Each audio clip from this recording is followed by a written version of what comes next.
Toka rrotullohet më shpejt ditët e verës më të shkurtra se zakonisht. Shkencëtarët kanë vërej një fenomen interesant të verë. Toka pritet rrotullohet më shpejt se zakonisht, duke sjellë me vete disa nga ditët më të shkurtra të regjistruara ndonjëherë. Ky ndryshim, megjithëse minimal, nëpër masa kohore ka ngjallur interes të madh në komunitetin shkencor dhe publikun e gjerë. Sipas të dhënave të observatorëve ndërkombëtar që monitorojnë rrotullimin e tokës përmes teknologjisë së quajtur LVBI.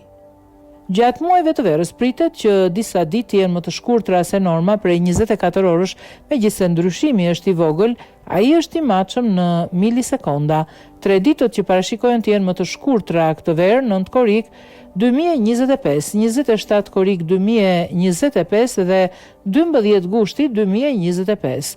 Këto ditë do të jenë rreth 1.5 deri në 2 milisekonda më të shkurtra se 68/400 sekondat që përbëjnë një ditë të zakonshme.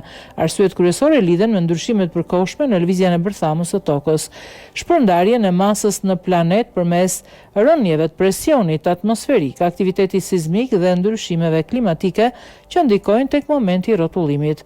Edhe pse ky shpejtim nuk ka ndikim të ndjeshëm në jetën e përditshme të njerëzve, ai është thelbësor për sistemet që kërkojnë saktësi ekstreme kohore siç janë teknologjitë, GPS dhe sistemet e komunikimit global. Për këtë arsye, organizatat kombëtare që menaxhojnë kohën atomike dhe standardet e matjes kohës monitorojnë këto luhatje për të vendosur nëse nevojitet shtimi ose heqja e 1 sekonde të brisht në kalendar.